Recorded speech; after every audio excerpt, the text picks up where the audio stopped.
sky so far away tonight, but I can't lose this one. Got a pride of a falling night. Thought that I was fit to fight for us to be.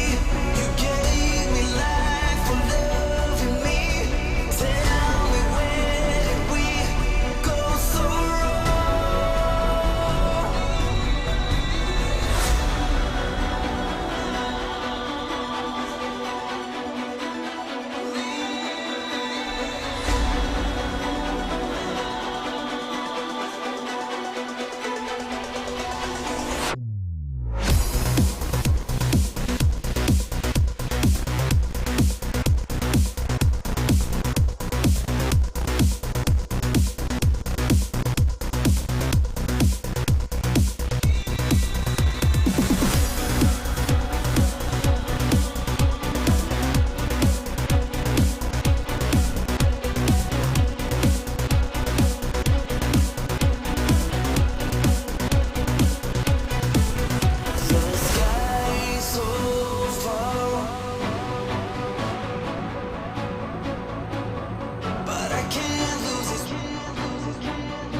the sky so far, but I can't lose it.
Sim racers from around the globe, honoring a revolutionary era of open-wheel racing. With a beast not easily tamed, roaring around legendary circuits at breakneck speed. When engineers and drivers push boundaries, sometimes too far. When heroes muscled roaring beast wheel to wheel around the hallowed grounds. A time when the only driver aids were his 2 feet. Perfect combination of man, machine, and speed. Experience the competition and the glory of the early 80s IndyCar action. The Lionheart Retro Series presented by SimXperience starts now.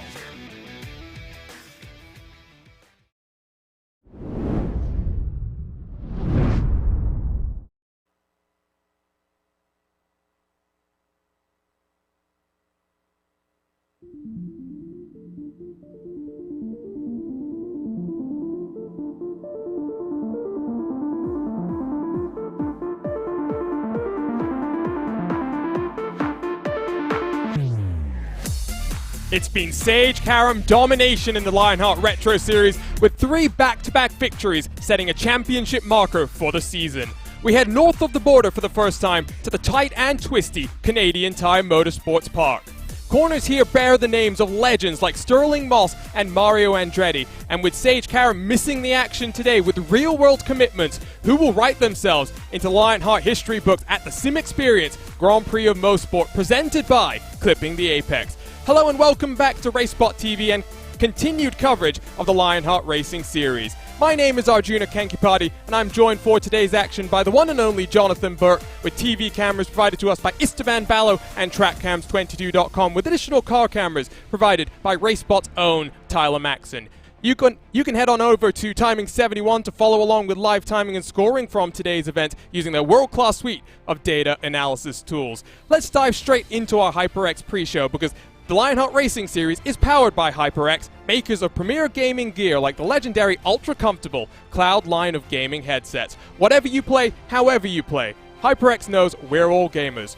For more information on HyperX products, visit hyperxgaming.com, and don't forget to use the promo code Lionheart15, that's LIONHRT15, for 15% off all orders. And Jonathan, like I said, we head north of the border for the first time. We were talking about your memories of this track and some of the chaos that this final turn has seen, but round 4 of this championship, it has been Sage Karam domination so far this season, but we will have a first-time winner in 2021 come the end of this race. And this is a big moment, I think, for a lot of guys. You're talking about Mike Romanis, Ricky Harden, Matt Taylor, some of those guys in the top 5 in the points that know Sage is not here. This is a good time to capitalize and maybe get a win and maybe put yourself above the rest and give yourself a chance at that championship. And obviously with a circuit like this, it's long and flowing. We're going to see a similar circuit like this, I think, in Phillip Island in May 13th. These are going to be 2 good tracks, I think, for someone to really stand out.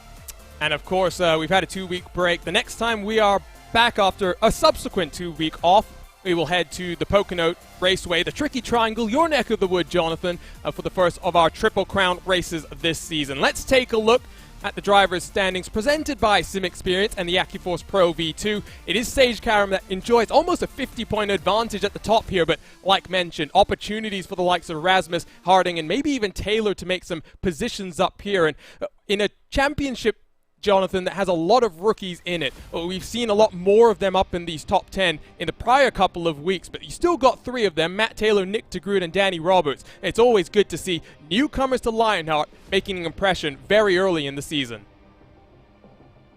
Yeah, and I think you have to do that to kind of establish yourself among the community and among the grid as well, and get some respect going forward, and maybe put yourself in a good position as well late in the season. It is a long season. We're only in the 4th race, and we still have quite a long way to go before we even crown any champions or crown Rookie of the Year or anything like that. So being good early, really good sign for these 3. And it's been a chaotic and crazy season, to say the very least. Let's take a look then at the rookie standings, focus in on those rookies, these championship standings presented by buttkicker. Matt Taylor does have a bit of a buffer over DeGroot and Roberts, but some interesting names here include DJ Clark, who had a podium early on in this championship. But I think today it's all eyes on Lavoie Motorsport here, Jonathan. They have a lot of experience in this Lotus 79 on the iracing.com service, and as we head to the road course, and a very tricky one at that, we are expecting them to be at the top. David Siroir is currently top of the timing sheets in practice. 20 seconds left for drivers to set their fastest lap times before we head into solo car qualifying. I know his teammates that you see up on screen are not that far behind in practice. They are currently 12th and 8th. So really good sign for this team. Having all these cars going to be in the top. And I feel like as well, having this big team is going to be really interesting for the strategy. I think, and correct me if I'm wrong, you might be able to do it on one stop if you're really, really good in the fuel saving. And having a big team all at the front, that's going to open up the strategy door. I do think you can do it on one stop. Before we get to the event details, quick look at the team standings presented by HyperX. You will see it as Raven Motorsports Silver that does enjoy a give or take about 30-point buffer over Graphics LC Motorsports. These championship standings will be ever dynamically changing in the early portions of these seasons because, of course, a lot of newcomers, it takes them a while to get their sea legs, if you will, in this Lionheart Championship. Quick look then at the series details presented by -273, the premier name in karting gloves. Their industry-leading gloves are super lightweight and durable, made of breathable poly spandex. Whether you're a kart or a sim racer, -273 gives you the control to reach victory lane. For more information on -273's full line of gloves and apparel, visit -273.biz, and don't forget to use the promo code -273LHRS15 for 15% off all orders. And I mentioned this car, the Lotus 79, Jonathan. It's such a classic, ground effect. This is when it was really being pioneered. A custom fix setup, so all of these drivers have to deal with the same car. It's all about what they can do with their own 2 feet and their hands in terms of getting the most out of the lap time. And on the line, $6,774 and a triple crown that I mentioned slightly earlier. Yeah, and for a lot of these teams, they put in a lot of the practice hours, they put in all these drivers that come back year in and year out. That's the real big prize right there, that cash and money, and it's going to be rewarded at the end of the year, all of their hard work. And you see the defending series champion Ryan Otis, and you mentioned it before we came on, he is here today in the #1 machine. And then Raven Motorsports Black, the defending team champions, already Sage Karam has been winning. Yeah, I think Sage Karam domination, I do like the ring of that. And of course, he is close to announcing his plans for the 2021 Indianapolis 500. Of course, the NTT IndyCar Series gets underway this coming weekend from the Barber Motorsports Park. Delighted for that to happen. Here are the event details. Sage Karam domination, it ends today. We'll have a first-time winner in 2021. And I do wonder, Jonathan, we were talking about it before we came on air. You have Ryan Otis, the defending series champion, who's focused more attention on the Lionheart IndyCar Series this year. He returns then to the Mosport track, one that he has tasted victory in the inaugural race when the Lionheart Retro Series came here in Season 3. I do wonder if he's going to be on top, but like we said, there's some very strong names that we expect to make a point of how strong they're going to be on the road courses over the rest of the season as well. Yeah, and you talk about no room for mistakes here, and this is, again, a big flowing course, a course that I often have seen some of the NASCAR truck races or Xfinity races here, which those get a lot more crazier, a lot more mistakes. So mistakes are going to prove key, and I already talked about strategy. Strategy is, I think, going to be key, because you can do it on one stop, you might be able to do it on two, and with this fixed setup, having that fresh rubber may prove the difference in pace, and may prove the difference in who stands on top of the podium. So I have up there as well the real-life track record, a 104.094. That was set by Dindo Capello in the infamous Audi R10 TDI, part of the Audi diesel domination at Le Mans. And this was back in 2008 with a GP of Mosport, back when the LMP1 cars used to come and race around this track. The race record set in the inaugural season race, a 107.717, so gives you an indication of the pace differential. It is not that much slower by any means. Let's take a look at this track in a bit more detail. 2.459 miles in length with 10 turns. And again, Americans have an interesting way of calling their corners here. Turn 5, named after Sterling Moss, because he suggested some track changes, and that's produced what is a very tricky double right-hand apex corner. And that sets up the run down the Mario Andretti straightaway here, Jonathan, into one of the prime passing opportunities. Turn 8, turn 9, and the final corner, turn 10. And I mentioned the real-life NASCAR races. We've seen some drama out of Turn 10, and I think with these cars, getting the draft and the run down that Andretti straightaway, it's going to prove key and vital to see who can be the most opportunistic moving up through the field, and who can be the most defensive without putting themselves at risk. So let's get some of our first looks of cars on track. Always exciting with 5 minutes left in qualifying. You can see it is defending series champion Ryan Otis that is provisional pole by 0.3 of a second from Aaron Morgan, former NTT, as it is nowadays, the NTT IndyCar Series, but former Indy 500 competitor Richie Hearn moves himself up into second, 1/10 behind. It could be for the first time here. We see a number of first-time winners, but we obviously have to see them challenge Ryan Otis first here, Jonathan. Yeah, I think that one car is going to be a bit tricky to beat, although pace-wise, only a 10th in front. I don't know. And again, with the strategy, could that come back to bite him later on in the race, depending on what he goes? If he tries for the one stop, if he tries for the two, how aggressive does everyone else be, knowing that Karam's not here? I think there's a lot of, factors that, that I don't even know Ryan Otis is aware of that are going to go on behind him.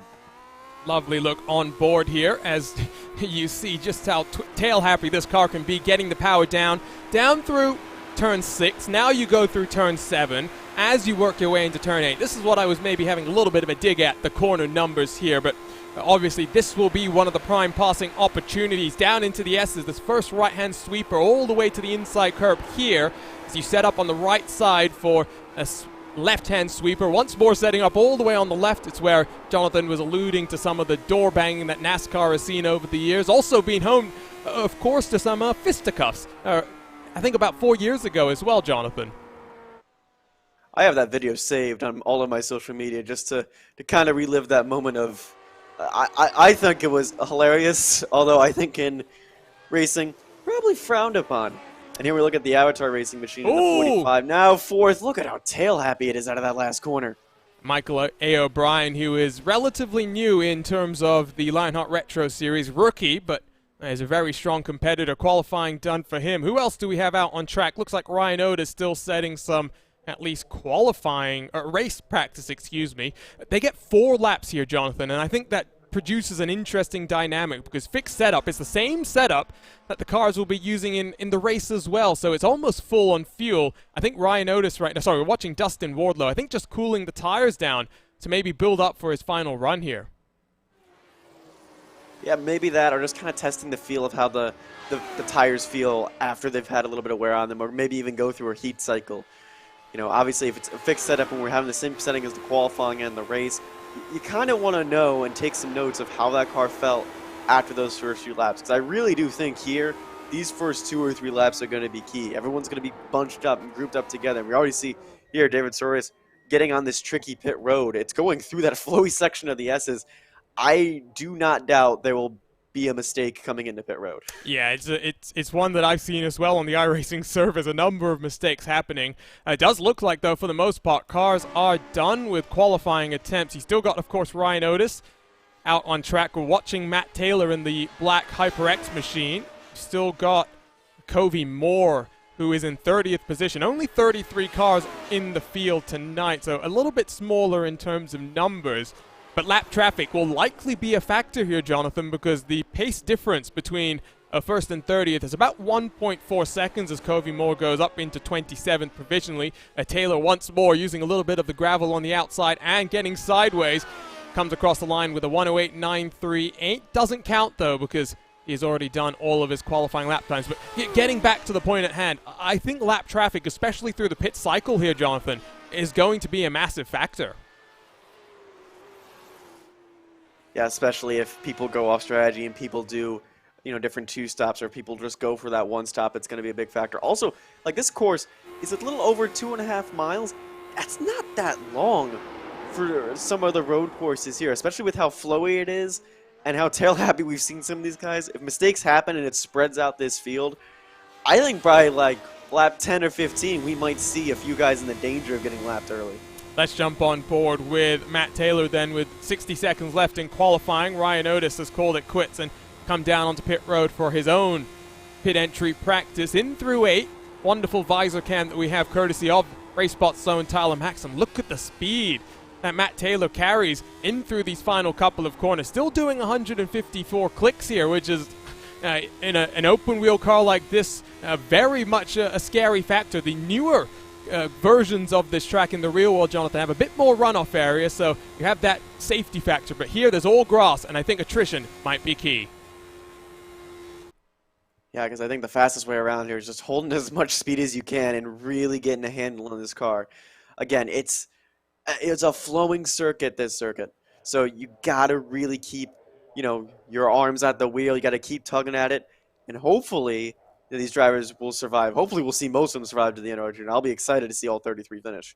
Well, what we know is checkered flag is about to wave in qualifying, so let's go trackside then and take a look at our starting grid here from the Canadian Tire Motorsports Park.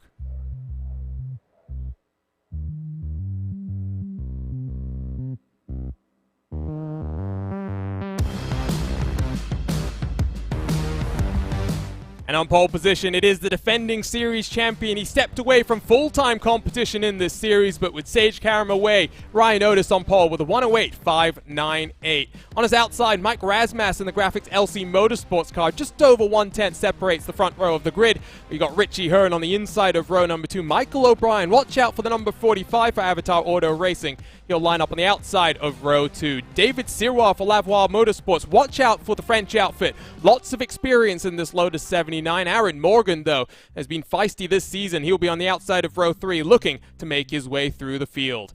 Matt Taylor on the inside of row 4 with Chris Reagan in the purple and black on his outside. Ricky Harding in 9th, and Lionel Calista rounds out the top 10.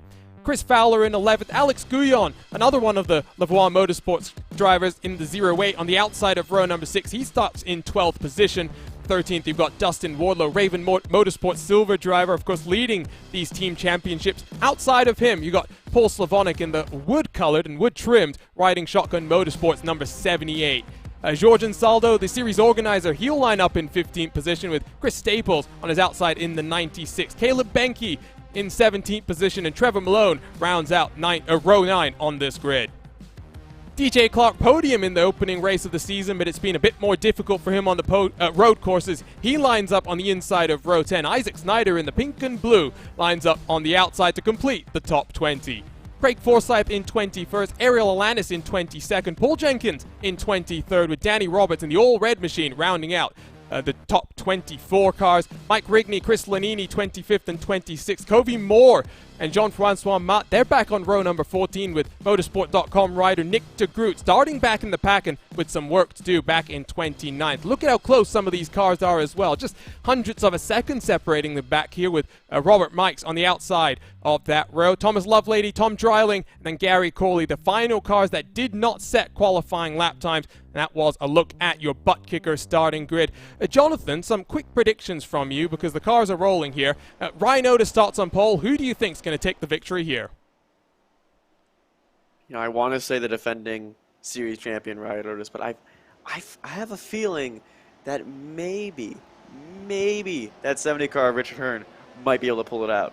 It would be awesome if Richie Hearn, who has been a very ardent supporter of this series, could take pole position. We do have some onboard cameras to take a look at throughout the entirety of this race. 4 highlighted ones and, of course, onboard looks with all of the drivers. Here's David Sirois in the number 99. He lines up in 5th. He's got the SimXperience on board, makers of the AccuForce Pro V2 direct drive steering system. For more information, visit simexperience.com. Then his teammate, Jean-Francois Matt, he's a bit further back in your field with the HyperX on board. Whatever you play, however you play, HyperX knows we're all gamers, and HyperX is always ready to game. Alex Guyon with the butt kicker on board. What you see and what you hear is what you feel. For more information, visit thebuttkicker.com. Aaron Morgan has the Clipping That Apex onboard camera, your home for custom motorsports art. For more information, visit clippingtheapex.com. And of course, like I said, not just these 4 drivers, but every single car in this field we'll have an onboard look at. Shout out to Tyler Maxon for all of his hard work there. It's going to be a very intriguing 51 laps here. 125 miles north of the border, 10 turns, and it's a very tricky track to make sure you don't run off into the grass. Defending race winner Sage Karam is not present. He will not put himself into the Lionheart history books as being the first driver to win 4 races in a row to kick off this season. Instead, it will be Ryan Otis, defending series champion, at the front. He's got the field behind him trying to chase him down. Competition, commitment, excitement. This is Lionheart. Let's get underway for for the SimXperience Grand Prix of Mosport, presented by Clipping That Apex. Already they're going to work side by side through turn number 1, but for the most part, they will single file themselves out here. Got a couple of cars off the track. That's Chris Reagan, Lionel Kalisto, and no major issues there as they fly their way down this left-handed, though, Jonathan. You see one more car running off into the grass. It's George Anzaldo and Richie Hearn. Oh, look at this chaos in the background. I think George Anzaldo has gone off and lost a number of positions. And there's two guys back there skating along in the grass. And not only is this the most opportunistic time to get positions, but it's also the most dangerous, because if you go off and spin out, you can collect 2 or 3 other drivers, and your race is all over from there. So it was Anzaldo and Slavonic that were the 2 cars on the outside of the Clayton corner that were off into the grass. Look, though, at, I think it's David Sirois who's got the run down the straightaway. No, indeed, it's Aaron Morgan with the pressure behind. So Sirois up a position on this start. Morgan has lost out at least 1. Side by side, they'll work into turn 8 for the first time. I think Morgan should be able to get this one done. Tires will still be relatively cool, and I think Sirois has to concede for now. It's Otis that leads, though, just 3/10 clear of Mike Rasmas. Michael O'Brien in 3rd position rounds out the podium. Aaron Morgan off into the gravel, and David Sirois rounds out the top 5 then, Jonathan. Yeah, pretty calm and cool collected at the front. I think everyone single filed out quickly. Everyone at the back was trying to get a bit of a move on, but I'm curious to see now what the 45, 48, and 99 cars are kind of going to do in this scenario. Seeing Rasmus and Otis kind of check out in the distance. They already put a second on the rest of the field. Yeah, Michael O'Brien as well is in a unique situation where he's got a bit of separation both in front and behind. So as he plunges down the hill into the braking zone of 5A, you can see it's Mike Rasmus still very close onto the rear wing of defending series champion Ryan Otis. And at this point, Jonathan, this is not a race that has typically seen many lead changes in the past. 4 in the first time, and I think that was mostly on strategy. Just 2 last time we came here. Sage Karam basically led from the green flag to the checkered. I have a feeling it's not going to be as easy this time around. No, because the draft is going to be so key down that Mario Andretti straightaway. And I feel like strategy is going to come into a big key, especially later on. And also, talking about the tires, when those tires start to fade away, it depends how well some of these drivers are conserving them. If Otis is pushing really, really hard right now and burning through a lot of them, Rasmus might have a charge in about 10 laps time. And again, we kind of mentioned it in the pre-show. This is expected to be a 2-stop race for most cars, but you do have the option, if you do a bit of fuel saving, to do just enough to make it a 1-stopper. But the question becomes, how much time do you lose then, Jonathan? I tell you what, before we get into the strategy, let's try and work our way through some of the replays on the start. It was pretty chaotic. And this is first through turn 1. It's Reagan who will go wide. No contact, just drifts himself, and you see Kalisto follows him, bumping themselves over the grass there as the 78 of Slavonic tries to take advantage. That's what shoots him off into the grass. And Zaldo has his own issue then. And let's see if we can pick up what happens to the series organizer here. Jump on board with the number 6 car here, Jonathan, as he just gets dirty air and washes his way into the grass. Yeah, there was a guy on his inside. There was that beautiful buttkicker painted car right ahead of him. It was just a little bit of that oversteer, understeer, and then off into the grass he went. And then the 70 car, look at this. Everyone's trying to do their best way to go into rallycross, maybe. Yeah, and well, fortunately then for Richie Hearn, he only dropped a couple of positions. He's now managed to get on past David Sirois. We'll pick up live pictures once more as these cars work their way out of 2, I believe, in towards Quebec corner. Richie Hearn at least back up into 5th. Left side of the screen, let's quickly show people the movers and shakers in the early stages here. As Richie Hearn, who lives in rural Nevada, tends to have internet issues from time to time. It won't be such a factor here on the road courses because, of course, they're not racing as closely as they have in weeks past on the ovals. It's been a very, very intense. On board with the SimXperience camera then as the 99 car chases down Hearn in front, and left side of the screen you'll see Anzaldo down 16 positions, Slavonic down 19, and no major movers just yet here, Jonathan. As we enter these early stages, you'll see Matt Taylor trying to come around the outside, but I don't think he'll be able to make that one stick. No, I think it was a bit opportunistic going into the S's as we head into the final corner, but one car I think those two have to be worried about now is that 20 of Fowler. He's up 3 positions already, and now due to that little error, he's on the back of the 8 machine. And Fowler, who's been very quick in qualifying on some of the ovals that we've been to, outside the top 10, but works his way in. This will be the kind of start he would have hoped for. he might be someone here that, you talk about fuel saving, I do think he's in a good position here because cycle back on the left side now to your intervals here, and you'll see that Richie Hearn is about 1.2 seconds behind Aaron Morgan. The top four are kind of compressing themselves once more here. And if you are someone like Fowler that is kind of mired in this peloton that's chasing the leading group here, why not do some fuel saving? Because you can see it is somewhat single files. I think Dustin Wardlow is off the track at Moss Corner. I'll have to go and take a look at the RaceSpot TV replay, Jonathan. Yeah, we mentioned it early on. It's an easy corner to get wrong, and I think it's all by himself. Tricky uphill braking section right here, and then, yeah, the back end just kicks out. These back ends are so happy coming back onto the power, especially in that 5B area, as you mentioned, North America not naming corners very well. Great little look here, though, at the paint scheme as the zoomed-in shot. The 97 has a quick reaction there. It is Kalisto, of course, at his own off. And patient by Wardlow to not rejoin into the path of oncoming traffic. Waited for the right opportunity. I think that was one of the factory-backed cars that was sliding through as Wardlow got back up to speed. But let's rejoin with live coverage then. And you'll see once more the gap between Sirois and Hearn is actually extended on up here, Jonathan. And in fact, I think one of the quickest cars on track right now is Aaron Morgan in the 4th position right now.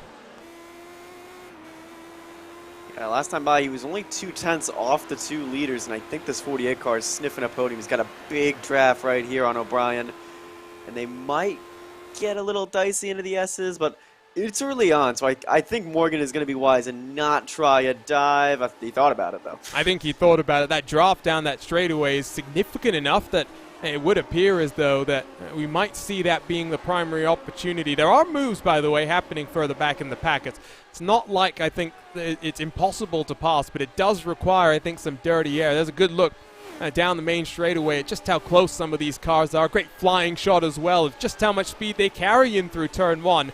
For the most part, Jonathan, we'll talk about the track conditions very quickly. 42 degrees Celsius.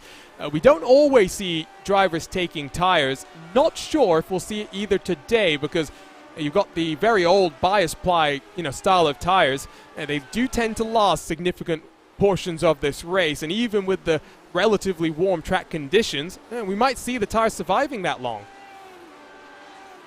Yeah, it depends. It's a warm day. It's a little bit of an abrasive surface here at Mosport Park, so we'll have to see. And we'll have to see if there really is a delta like later on in the race of losing a lot of time, as here comes Taylor in this 8 machine. Yeah, look at how powerful this draft is going to be. I think it's going to be key later on in the race, especially. To the outside, he looks in the old black car. Sirois will fight this one back, but I think this time Taylor has a bit more confidence and gets the move done. Slides up into the path of the 99, and he's up into 6th position. 1 place gained on the day. Sirois, though, down a couple. Maybe expected a bit more of a strong performance, but maybe fuel saving, maybe tire conservation as well at this point, Jonathan, because it is very early in this race. Only lap 8 out of 51, and we talked about just how difficult it can be at this track to stay on, and other than, I think, a couple of issues that we've seen, it's been pretty clean. As I say that, I think we've got a replay to go take a look at here.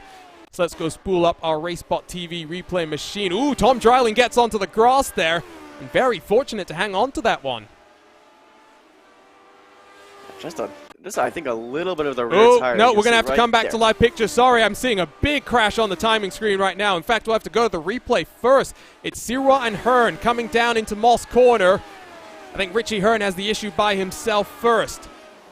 Yep, you can see sideways, just as we saw with Wardlow. This time, though, he's back into the path, and I don't think Sirois knew what to do, and if he had just reacted and pulled himself down to the inside, Jonathan, he would have slipped on through safely there. Yeah, I think Hearn was trying to do the smart thing and get out of the way of the racing line, but I think Sirois saw the gap right. Yeah, he should have pulled to the bottom on that one. I think he also just got some understeer at the worst part. Let's first take a look at the incident from Richie Hearn's perspective. Ooh, just too much speed on the entry, and that's what upsets the balance of the car. So take a look at the slow-mo here. Yeah, that car is always sliding into the path of Hearn, and he decides to try and get out of the way, but I think a little bit too little, too late. There's almost contact with Trevor Malone as we come back to live coverage as well. So Sirois now back in, I think, 13th position. Yes, indeed, it's left side of your screen. You can see that once more. And The Frenchman has a lot of work to do. Back to the front, Jonathan. Aaron Morgan still very much on the tail end of Michael O'Brien. Now, but a lot closer. He's going to have a lot more draft, and he's going to go to the inside, at least into the S's. That should be... Oh, that was even done before the S's even started. That was a good move by Morgan. Unfortunately, though, a little bit far behind. Yeah, but not even fought back, though. That's what you see from O'Brien. And I think just smart driving here, Jonathan. They're 1.9 seconds adrift from first and second now. And I think O'Brien sees the opportunity to tail on behind Aaron Morgan here, who, like we said a little bit earlier, is one of the quickest cars on track. And see what happens there. I think we have had another issue. Yes, that's Lionel Kalisto. And so, oh, that's a very damaged Lotus 79. He's going to have to bring that one back down onto pit road. Cars flying down his inside as you see him tow straight to the replay machine here, Jonathan. I wonder what happens. And onto the grass, we've seen that a number of times before, but that car was already sideways. I think a slight contact as well with the 96. I want to say kudos to everyone. I think that's 8th on back to 20th, getting out of the way, because watch this rebound right here. It's a vicious hit and back into the straightaway. But, like, great job by everyone getting out of the way, because this could have been a huge pileup had some of the first guys in this line not moved out of the way. And apologies, there was no contact with the 96. Not sure what I saw there at all, but you can see that car viciously snaps on him. Malone gets potentially the closest there with the least time to react, and you can see just how much damage there is. One more replay to go take a look at here. This track really is catching people out. Chris Lanini into Moss Corner, just a little bit deep, and a couple of cars slip down his inside. He does a good job there to hang on, Jonathan, and get that one back onto the track. It's a Joker lap. Might as well get it out of the way now. We've already seen it on so many occasions. Wouldn't be surprised if we see it a couple more times in the race then. So back to live coverage. You can see Lanini now behind Anzaldo on his own recovery. Bounce back up to 27th position for Anzaldo. Richie Hearn finds himself in the 16th position. Some slight damage to the front wing of that car as well, which you can see from this onboard. That will not be helping him through some of these faster corners, and especially coming down now into turn number 8. Oh no, Dustin Wardlow's had another issue in the number 9 machine. This one appears to be terminal. Oh, he's turned back to pit lane and straight once more to the RaceSpottv replay machine here. Yeah, I think attrition has proven key here. Ooh. Oh my goodness gracious, what? Where did the 29 come from? And he's up and over. That is... Oh, and he's up and over once more. Is he going to do it a third time? Nope. Yes. I thought the 29 was going to help. That's what I was wondering. Third time's a charm. You can see it's Thomas Lovelady who unfortunately loses it by themselves first. And then up and over for Wardlow once. And then up and over a second time. Interesting one there. And we'll go straight to the second of the replays that we have to go take a look at. Gary Corley in the black and gold, 07. This is coming through Quebec corner. Similar kind of issue, but fortunately for him, no one in close vicinity. And, well, he resets back to pit road, I think, more out of just not feeling like he wants to head back out onto track there, Jonathan. Yeah, that's what we call a frustration tow. That's you put the headset down and go, oh, why did I do that? That's a frustration one, and I think he knows that he needs to be a little bit flawless here, that mistakes are going to be the thing that cost you positions, that cost you points, that could cost you the race. Oh, no, more cars up and over in that same exact spot as well. This is coming around out of turn 3. George Anzaldo and Ariel Alanis getting involved, and Jonathan, I think you're going to have to be banned from the Lionheart comms booth, because clearly what we found is the commentary curse here is not me, but it's you. Is, oh, you'll see, I think there was the 79 car that gets mixed up in this one. 78, excuse me. I think that's Paul Slavonic. I mean, poor Slavonic didn't have anywhere to go. He's a spinning 25, a spinning 6 machine, and then all of a sudden, well, he's into the rear end. That's a shame then, because you'll see, we'll jump on board first with the onboard look for Slavonic, and then we'll take a look at the onboard look, subsequent rollover for Anzaldo, and see if he does the same up and over, but it's just nowhere for... Oh, it's just nowhere for Slavonic to go there. It's not been the easiest of starts to the season for him, and let's see this up and over. He does almost, I don't know what you call that there, but that is a bizarre one. And I must say, Jonathan, like I said, I think you're very much to blame, because we've got one more replay to take a look at here, and it's Isaac Snyder in the pink and white. All normal, heading into the Moss corner, and this is This is the corner that's caught everyone out and into the grass. Well, it's just a drift, you know what? Good rejoin as well, but yeah, I think Jordan Zala was doing his best Beyblade impression after hitting that wall. I think that's a pretty good one, Beyblade impression. I think I might steal that one, Jonathan. I mean, I can't blame you if you're saying the commentator curses me, because sometimes there are races where I'm in where there is a lot of chaos. And in a series that Jonathan and I have been covering over the past winter, it's with life safety cars in an endurance series. It's been entertaining at times, frustrating in others. A 4-hour race with 7 cautions, which all took, I think, at least about 15 minutes. Not ideal, but it was quite interesting as we pick up the battle for 7th. Alex Guyon has mirrors filled with Ricky Harding and Chris Reagan in the purple and black, who Reagan, by the way, is a motorcycle competitor as well. Seen some footage on social media of Reagan drag racing a motorcycle. This is, I'm sure, kind of very similar, raw, guttural, and just as, at times, unsafe experience in this car, Jonathan. Oh, yeah, but he has experience at high rates of speeds and knows when to put himself on the limit. He's motorcycle drag racing, and that's an intense sport as well, because unlike the drag racing where you're at least in a cockpit, like these cars right here, you're exposed to the elements, but more so because you're on a motorcycle. They're so just as dangerous, but so far a good run. In the top 10, he could get a few more spots here. He's not too far off from a possible 6th place finish, depending on the strategy falls. Yeah, you know, he's down 1 position on the day, but I think more of a credit to the likes of Fowler and Guyon, who have really worked themselves up 5 positions each so far.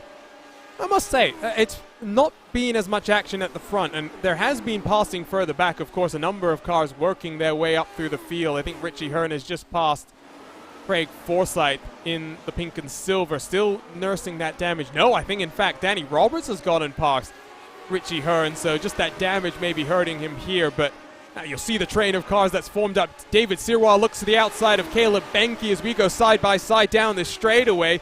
Malone lurking in the teal number 34. Can the Frenchman make this one work? He was passed around the inside slightly earlier. Oh, they'll still stick it side by side heading into turn 9. Caleb Benke still slipping and sliding around the place, almost up onto the inside curb. Are they going to go 3 wide across the start-finish line? Malone ducks and dives his way, trying to get on pass. But for now, it's David Sirwa up in 11th position. 6 positions down on the day, though, unfortunately for him, Jonathan. But he's trying to claw back as much as possible. I want to give credit to that 34 machine of Malone. He's been really, really patient, didn't try to force anything, and I think that helped that little issue that the 5 machine had out of White's corner. Really great racing here, and especially in this pack of cars that's on the edge of the top 10. They can smell a good points finish, and a lot of them need it. Yeah, I mean, we're only early in this season, but as you see on board with Danny Roberts, a bit of a slip and a slide coming out through turn 5B. Compromises the run down the straightaway. In the draft, though, let's see how it plays out for the cars in front of him. Sirwa defends from Benke. I think he's far enough to be clear of any challenge there. I think it's Danny Roberts fending off the challenge from Richie Hearn. Quite aggressive in the fend off there as well. As you see Paul Slavonic being very, very patient here as he, I think, waits for an opportunity to either get back out onto track with a very damaged race car, Jonathan, or has maybe decided, the damage to that car is too significant to continue. Yeah, I'm wondering if he got repairs and then tried to drive it again and the repairs are just not significant enough. If he's waiting for a clean piece of track to kind of test it out on, which we mentioned also at the top of the show. This is not a long road course, and due to the issues I think a lot of people are having, there is a risk. I think the 54 machine is currently the one at risk. He's only about 10, 15 seconds or so away from being lapped.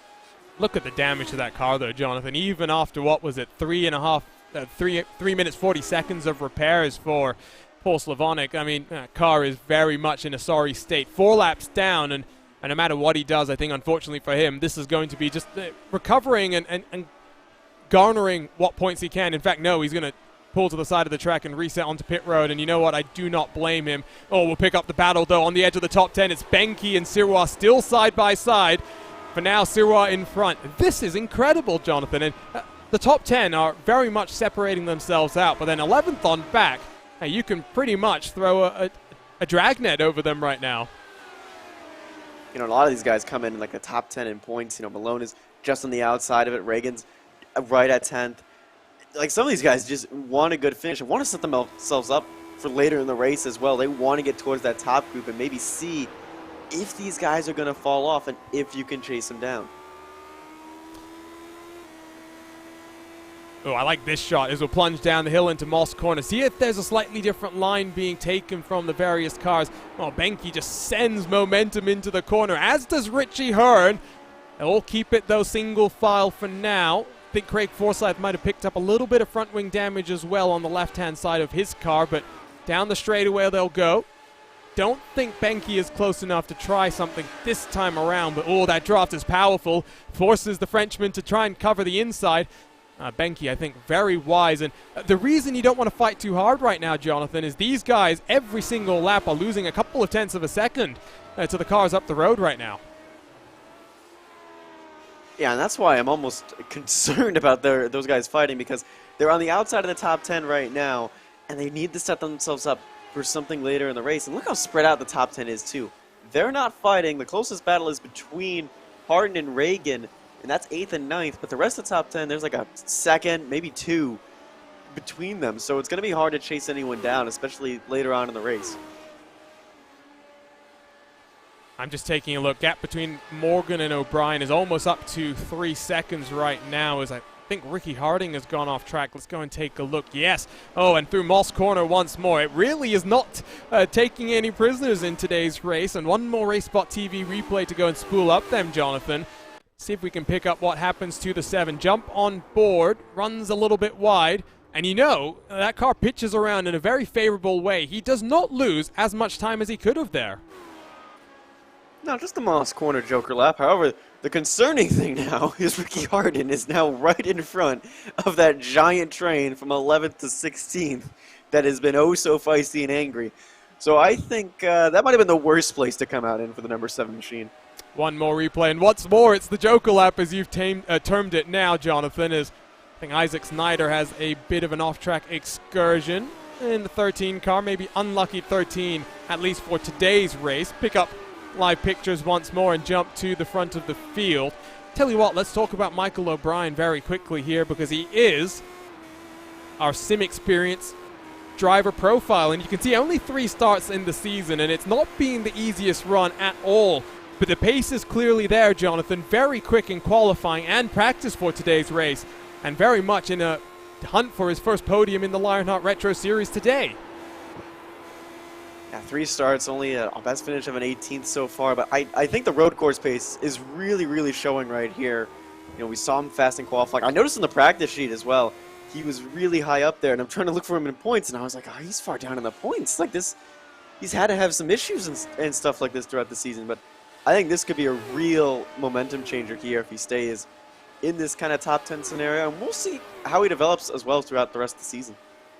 Yeah, I think that's the other thing as well, right? He's only in his 4th Retro Series start. Not sure if he brings the most experience in the 79 either, so it's very much an adjustment period. I've tried driving this car before, Jonathan. It's one of those things where you purchase a bit of content more in hopes that you get along with it and will enjoy it. And then you test it out every so often. You realize that you're pretty awful at driving any car that requires a proper shifting of gears, and then you give up and go to something like the Indy car, which ends up being comparatively easier. I mean, these cars at the time and age, I guess, were the pinnacle of Formula One. They were a difficult car to drive and difficult to handle as well. They don't have a lot of the driving assists you see in like a Formula One car, even in Formula 3. They don't have the downforce of those cars. They have these big rear tires. They're sliding all over the place. It's a certain like niche. Everyone kind of likes it. It's like on the oval side, the Silver Crown cars. It's a certain niche. It's got a big community. It's got some talented drivers in there. But right now, in this big race, we're showing the best of the Lotus, and I think Sirois down on pit 99 road may kick off the pit stops. Yeah, well, I think Chris Lanini was down the lap before. This is going to be interesting. First look at whether cars take tires or not. It was 8.3 stationary for Lanini, an indication that no tires being taken. So 99 into the box. Does it go up on the jacks? No, it does not. 5 seconds stationary, 6 seconds stationary. Engine revving. Short stop, Jonathan. No tires being taken then. And no tires being taken. I'm wondering if he's thinking we're not going to make it to the end. And obviously, if you're putting in lap 22, yeah, you're not making it to the end. So a short stop may go to lap 40, maybe 39, try and undercut some of those guys that he's been around, trying to regain some of that position. I think that's a good strategy if you really don't think you can fuel save for 25.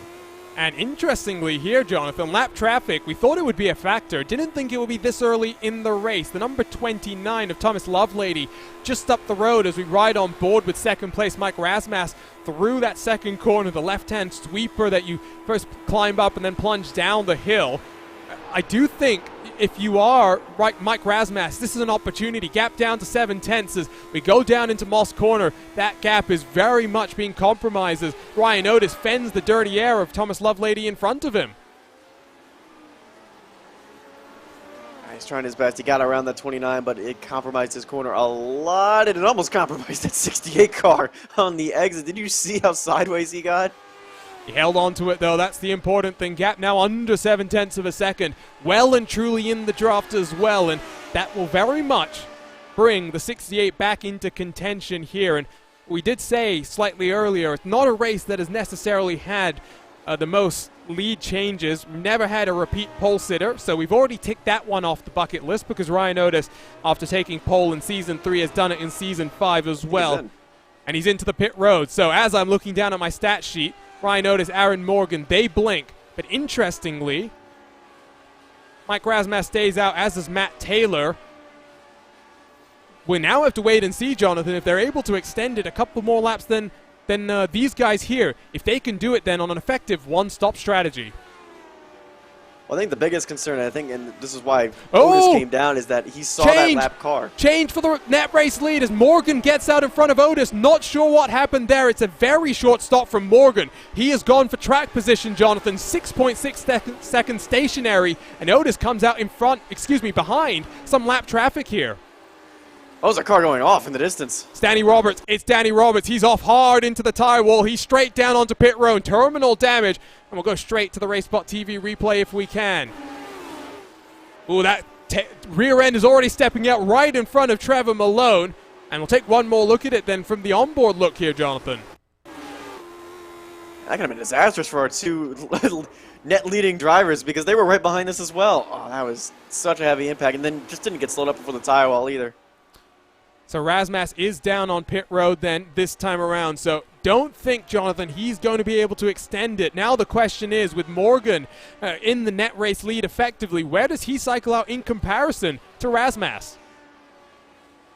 And I think it depends on how much fuel people are taking. I think Morgan showed his hand. He's short pitting, and he's going to come back in probably lap 40, maybe even earlier, lap 35 even.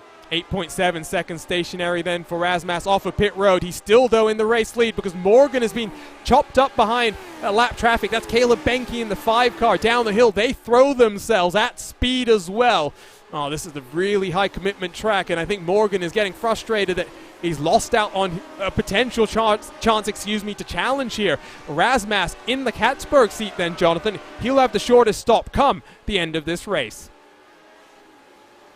Yeah, the shortest stop, and he's getting good track position right now. He's in a decent amount of clean air. He's got about a second to Ricky Harden, but we kind of got to see what Harden does, what Reagan does, and what Benke do. They're still yet to pit, and honestly, they're being a nuisance to these leaders out front. Yeah, but this is what we said. Strategy might throw up some new contenders. Morgan will get on down the inside then of Benke, but expect Benke to come down onto pit road this time around. Watching Rasmas, yes, he's down this time. What about Harding working his way through turn 9? Oh, very slow, and I think Rasmas is all going to enjoy that one as well because the gap between Rasmas and Morgan as they come across the start-finish line, Jonathan, is going to be 0.5 of a second.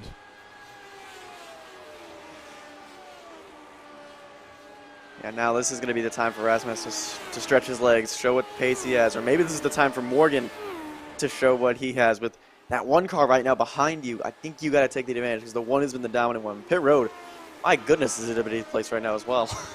Yeah, in fact, Otis has slid off the tail end here, 1.3 seconds adrift. Lots of cars down on the lane right now. Our timing tower is going insane. Cyril cycles back up into the 10th position as you see Richie Hearn down on pit road for an elongated pit stop. I suspect damage for the 70 car. We'll see if we can get a replay up on your screen. On board with Alex Guyon then, who's got one of our onboard cameras. This is the butt kicker onboard down the hill in towards Moss Corner. This is then 7th and 8th position. Reagan, almost sideways through that corner, holds on just about. And Reagan, who is in a very impressive strategy position then, Jonathan, up in 7th place right now. Let's see what he can do, because he might actually be good to the end of this race. Yeah, 25 laps. If he can save it a little bit. Remember, we did have that pace lap as well early on that consumed a little bit of fuel. So, it's going to be interesting. He might make it. It's going to be close. I'm crossing my fingers because I really do want that one-stop strategy to work. I think it might as well when you've got the likes of Rasmus and Morgan, who you can see how close Morgan is with this clipping that Apex onboard camera to the rear wing now of Mike Rasmus. Down the hill, they will go in towards this very important zone. Rasmus with an interesting line there, I think just trying to set up his braking. Morgan all the way under that huge rear wing, right behind those rear tires as well. Who gets the better run down onto the Mario Andretti straightaway, though? In the draft is the 48. Lighter on fuel, he'll be quicker down these straights as well. Which way does Rasmus choose to defend? Entering into turn 8, I think he defends the inside. Morgan looks to the outside. Can he make this one work? As side by side they will jump. I think Morgan will get this one done very easily. And Aaron Morgan, Jonathan, now is in the Catsburg seat. Beautiful work, beautiful pass, and hard and respectful racing, though. For oh no! Rasmus is in the wall, and he's binned it all by himself. That car is going to be done for the rest of the day. Right front suspension will be totaled. Question now is he going to come back down onto pit road, Jonathan? Take a look at this onboard before we get to the replay. You'll see steering very much crab to the left-hand side. Yeah, and he's going to be a problem once that midfield comes around and catches him, because he's a couple seconds in front, but once you get down to where the 99 and the 66 are, there's a lot of intense racing. Take We're a going look through the S's right now. They're side by side. I think he just gets the entry and the exit wrong here. He's too close to the inside, and then he comes out a little bit wider than he wanted, and then the correction just didn't stick into the wall. And that's almost heartbreaking for him. He's second in the points and needed a good result without Sage Karam here, and unfortunately, he's going to have to come back down to pit road for repairs. Yeah, that is rough. He's still just trundling his way at a pedestrian 200 kilometers an hour, still down this main straightaway, but very much then upsets the apple cart in terms of battles for the race lead. You can see Matt Taylor up into 3rd as a result, Michael O'Brien in 4th. Ryan Otis, 2.3 seconds behind, and my wonder now becomes, Jonathan, at this point in the race, as Rasmus does come down onto pit road, is Morgan on less fuel, will be slightly quicker at this early portion of the run, but as we get further on, then it starts to kind of switch around. Otis will burn off his fuel, Morgan will be down onto pit road a couple of laps before, Otis will be very quick in those laps. And of course, Morgan will have more fuel to put in as well, so there are so many different elements of the strategy that are going to go into this right now, and I don't know who's going to be in the prime position come the end of this race. Maybe a fixed setup. That doesn't mean you can fix how fuel affects your car. So if you have less fuel in the car, obviously a lighter car, and that could really, really help improve your lap times. And right now, I think Morgan needs to put the hammer down while he has the advantage of a little bit of a lighter car, and while he knows he needs to be in pit road for slightly longer than Ryan Otis. I think you're right. On board, we jump with Paul Jenkins, who is tucked up behind Craig Forsyth. A couple of cars both up significant positions. Forsyth up 9 on the day. Jenkins up 10, looking for 11. Working through Moss Corner. You can see different lines being taken through that corner, but I think with the way that there's just so much power for these cars to contend with, the ultimate goal is just get onto the throttle and 100% throttle, as it were, as quickly as you can, maximize your momentum down the straightaway. Jenkins jerks to the inside. Can he get this one done on the 53? The 53 loses it by himself. Oh, he hangs on to it, though, very impressively. Locks down that car, Jonathan, and he'll keep going behind Trevor Malone. Forsyth has entered his application to enter Formula D, otherwise known as Formula Drift, with that save. But, that was costly for that 53. He was running so good. He was on the edge of the top 10. He was knocking on the door of it just now. And unfortunately, I think gave it a little too much space, because I think he touched the grass right on entry, right here. I think he just also slightly just runs wide on entry. Let's jump onto the onboard look with the 53 machine. You'll see here, just turns in late and always drifting up into the grass. So unfortunate there, but Forsyth like I said, locks that one down in a very impressive fashion, and we'll keep on going. And we'll jump back to live pictures right now and jump to the battle for fourth, because Michael O'Brien well and truly tucked up behind Matt Taylor. Gap between Morgan and Otis is starting to creep on up to 3 seconds now, Jonathan. Yeah, I mentioned it. You got to put that hammer down now if you're that 48 car. You need to use this advantage because you're going to lose time in the net pit stop window. And he played the pit stops perfectly. He got out in front where he wanted. He has the clean air. But come later on in that race, that one car is going to be angrily charging back. There are some nice little groupings out on track. Of course, third and fourth separated by just a couple of tenths. As well, you've got Reagan and Guyon separated by 7 tenths, 4 tenths as well through the traffic. I think that was Thomas Lovelady.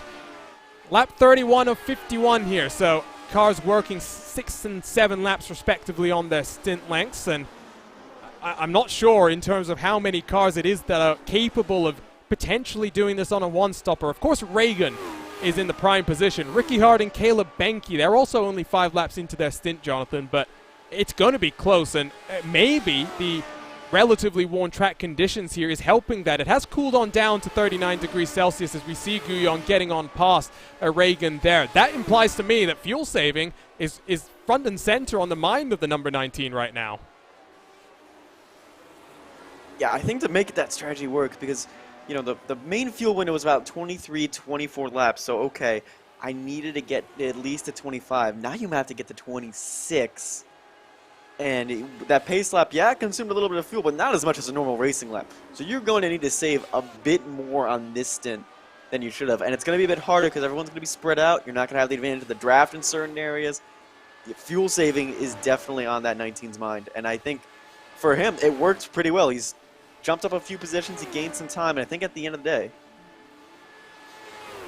well, I think you put it well as well in terms of we won't know until the end, but Reagan, fuel saving will be, I think, the one way that he can do it. We're getting word in the YouTube chat as well that maybe Matt Taylor can do it as well. We're going to step aside for a quick commercial break here live on RaceSpot.tv. Don't go anywhere. Continued coverage of the Lionheart Retro Series and Round 4, the SimXperience Grand Prix of Mosports, continues right after this.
Welcome back to RaceSpot.tv and continued coverage here live from the Canadian Tire Motorsports Park and Round 4, the SimXperience Grand Prix of Mosport. Stage Karam domination ends today as after 3 consecutive victories to start off the season, Karam, with real-world commitments from the Brickyard, will be missing today's action. Aaron Morgan leads from 4.6 seconds from defending series champion Ryan Otis. Matt Taylor and Michael O'Brien in close pursuit, though, for the final steps of the podium. fuel saving, it's the name of the game, and Morgan, who had a slightly shorter pit stop in the first stint of the race, now has been pushing very, very hard. Fastest lap the last time around with a 1:08.096. And Jonathan, there's a lot of commotion in our YouTube chat right now going on about what these various strategies are going to be and who is going to come out on top. And right now, I'm trying to do the math and trying to find out like who went the longest. You know, they're saying Matt Taylor may be able to make it. He went 24 laps, so that means his next stint 27. That's a tough ask. Yeah, I don't know if Taylor's going to be able to do it. There's no way Morgan can do it in my mind. As Taylor almost gets squeezed onto the grass side by side with the defending series champion. That is a statement of the move. He felt confident enough to sling that one around the outside with almost no regard for the defense that Ryan Otis was putting on. And Ryan Otis falls to third, and I think Michael O'Brien will want to take advantage of this one as well, Jonathan. I don't know if that 8-car is fuel saving because the move he put on, he put that on with authority and speed. And I also think, does that 1-car have damage on that left side, if we can get a good picture? Because I feel like he's falling much significantly more off the pace than that 1-car should be. Let's see, we got the zoomed in view here. Right side looks okay. Get the left-hand side, I believe, down in through Moss Corner. Looks okay from the quick shot that we got there. Oh, no, you might be right. The left-hand rear side of the car might have some damage. I'm not convinced at this point, though. The thing that we know, gap between Morgan and Taylor is 5.6 seconds. So even if Taylor has a longer pit stop at this point, Jonathan, he really is in a good position, at least compared to the likes of Taylor, Otis, and O'Brien. The one that I think is in a very interesting spot, as you see, Aaron Morgan is coming down onto pit road, actually. So he's got about 16 laps to go or so, 14 laps, excuse me, from this point forward. I think that Chris Reagan is in the driver's seat. This is going to be a long stop from Aaron Morgan as Michael O'Brien comes in behind him as well. I don't think as long as you think, but I do think this is definitely the right call for Morgan because he couldn't stay out there any longer and lose time down the road. And I think it's the same for the 45. I think these guys are making the right call, and now it's their race to lose. They're going to be the ones chasing down the guys in lighter fuel. You know what Morgan's done here? He's split the time in pit road effectively in two, Jonathan. 6.8 seconds stationary this time around. And it was a bit shorter, I think, in the first. 6.2 or something like that. So that's the strategy from Morgan. He cycled himself out into fourth. Now, I wonder if Ryan Otis has been fuel saving here because maybe there's damage, but maybe it's also just awareness of the race situation at this point in time. I don't know, because considering he was one of the first ones down pit road, he definitely can't make it on one stop unless his name is either Scott Dixon or he's God. One of those two, and it's a tough ask because that would be what? Like 28 laps? Like, there's no way. I would say that some people would argue that Dixon and God are one and the same, especially when it comes to fuel saving. Yeah, I'm not sure. And at this point, we are getting a bit more elongated out. Siwa and Chris Reagan separated by 1 second. You have to go all the way back to Caleb Benke on back, where Jean-Francois Matt has worked his way up. An incredible, let's give him his full marks here, Jonathan. An incredible 16 positions on the day so far. And that's not on strategy. That's on pace with this HyperX onboard look. I mean, he's got 2 top 10s, so he knows how to get this car into the top 10 as the 82 machine. And I think, he's proving it's not difficult to pass here. It's hard just because there's no one of those slow corners to make those big dives. I think the 82 has just been a really good opportunistic driver, capitalizing on a lot of these mistakes that some of the guys have in front of him as well. Oh, Chris Fowler, what's happened to you there? As Matt Taylor down on pit road, Ryan Otis stays out. So yes, I think at least a little bit of fuel saving going on there. What's happening on pit road? Whose car is that's exploded? I can't even tell about the number. It's impossible to tell from there as Taylor's down on pit road. Let's go pick up what happened to Chris Fowler then, because I'm very shocked. I think something's happened to Thomas Lovelady as well. In fact, let's wait and see where everyone cycles on out. Aaron Morgan still in second position. Chris Reagan, and no matter how much saving he does now, finds himself, Jonathan, about 10 seconds back from the net race leader. I think Aaron Morgan very much in the driver's seat to take victory here. And I think the pure pace on the strategy is also what makes the difference. And I think Morgan timed his strategy out right, got the gaps he needed, got the pace he needed, and now is in a position where that number 1 car is going to have to come down pit road. It's going to be a short pit stop for that one machine if he's trying to save a lot, but, you know, going to be still a pit stop. I think now the battle is between Otis and Morgan, but I don't think it's going to be close. Morgan is 5.5 seconds clear of Matt Taylor. I think that gives you an indication of the gap we'll see between Morgan and Otis here. So Morgan has worked some strategy magic here, and on his 30th start in the Lionheart Retro Series, this might be his first victory. 14 top 5s, 19 top 10s. He's been a rather consistent driver since he joined. Across the start-finish line he goes. It should be 11 to go. And lots of pressure then on the number 48 to not slip up. Let's go and take a look at a number of those replays now that we've cycled through some of the strategy and we wait for Ryan Otis, the defending series champion, to come down on pit road.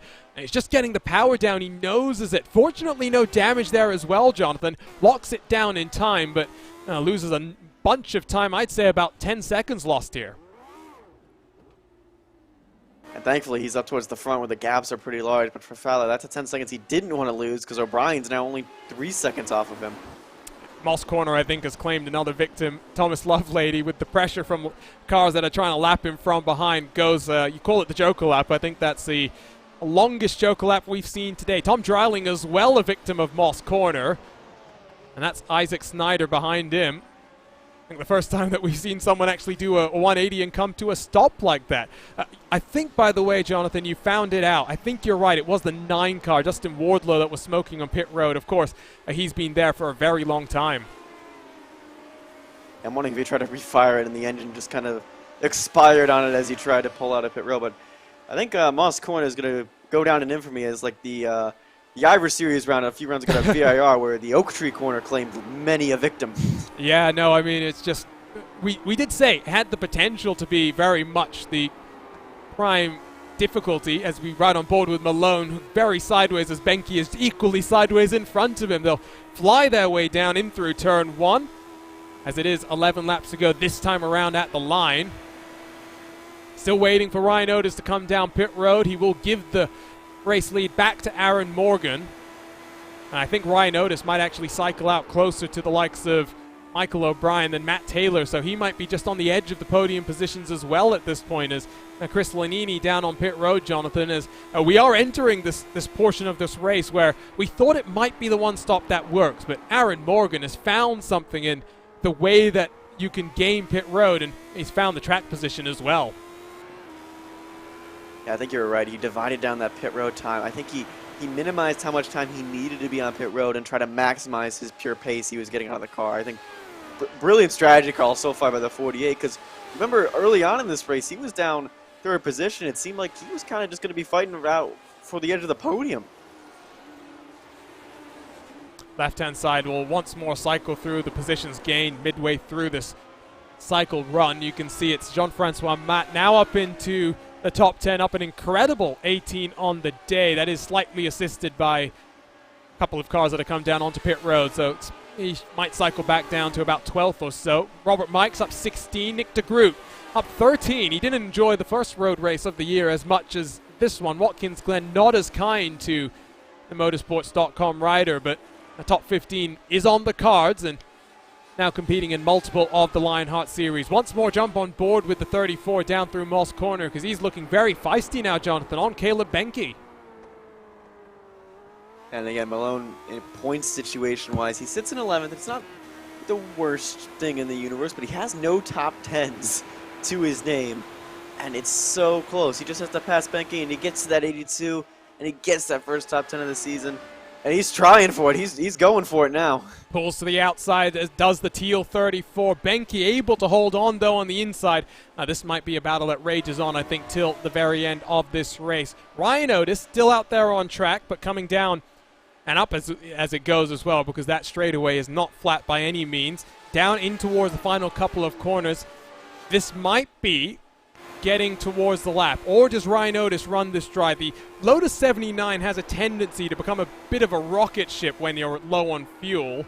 I think that's what Otis is going to do here, Jonathan. Run this thing dry, because last time around he was 0.2 quicker than Morgan behind.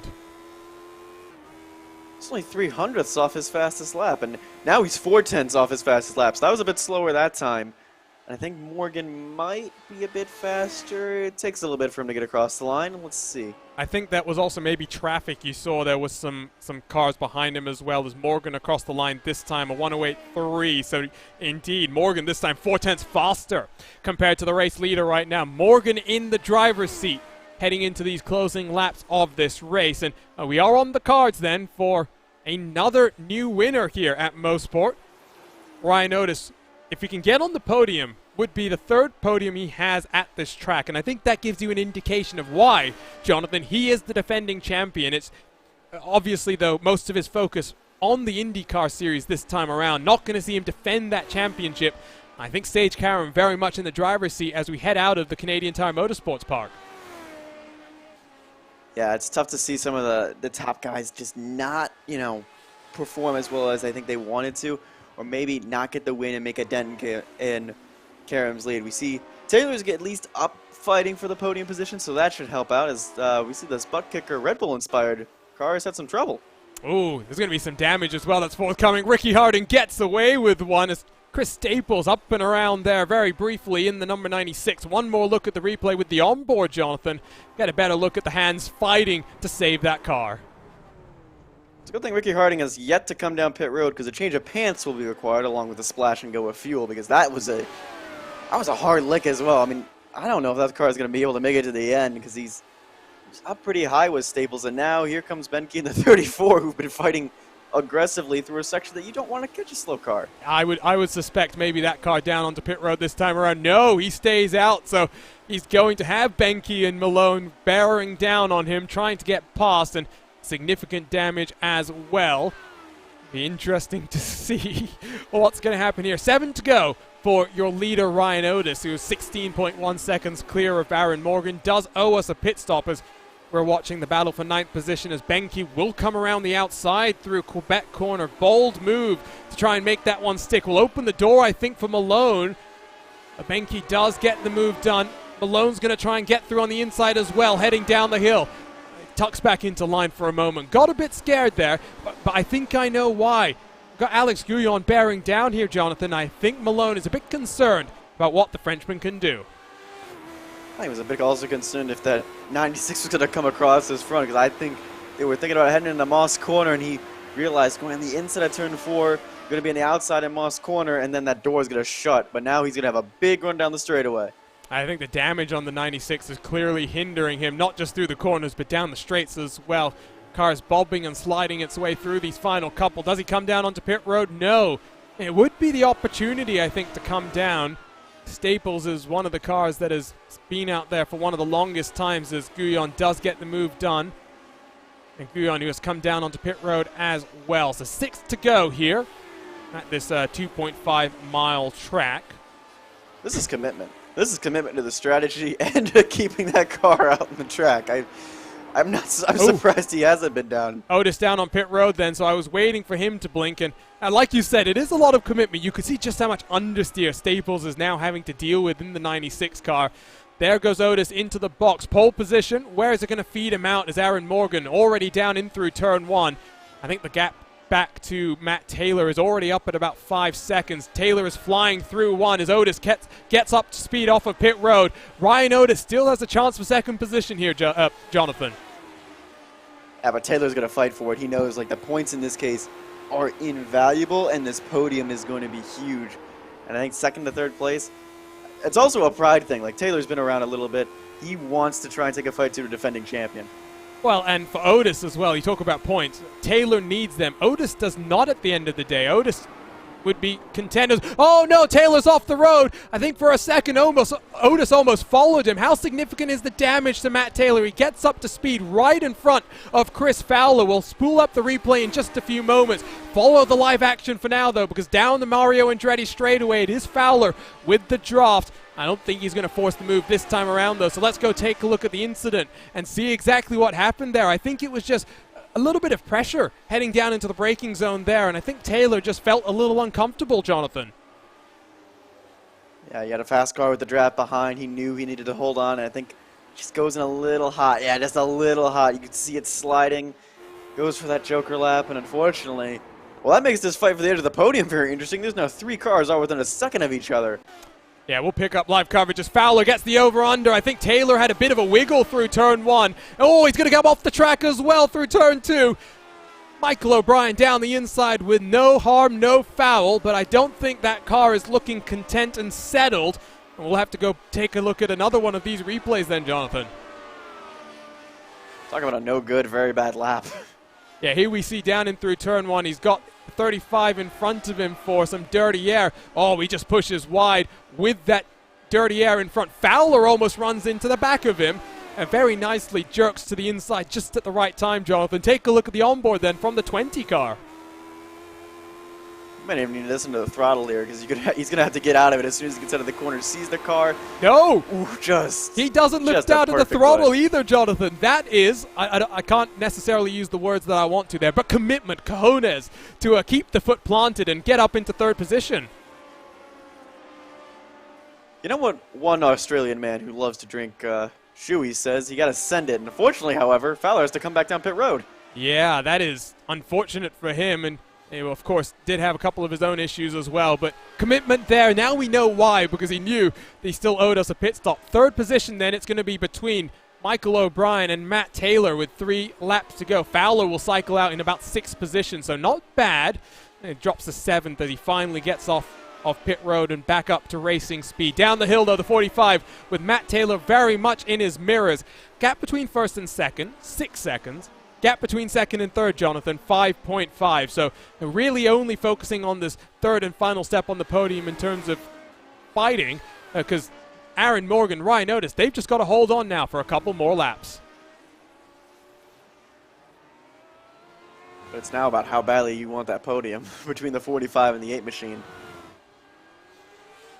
As coming down as they make their way down into the final section of corners. I have a feeling it's going to be a last lap move here because you want to use the draft down into the braking zone at the end of that back straightaway, and that's going to be the prime opportunity to get it done. I don't think you can afford to wait until the last corner like they sometimes do in NASCAR here.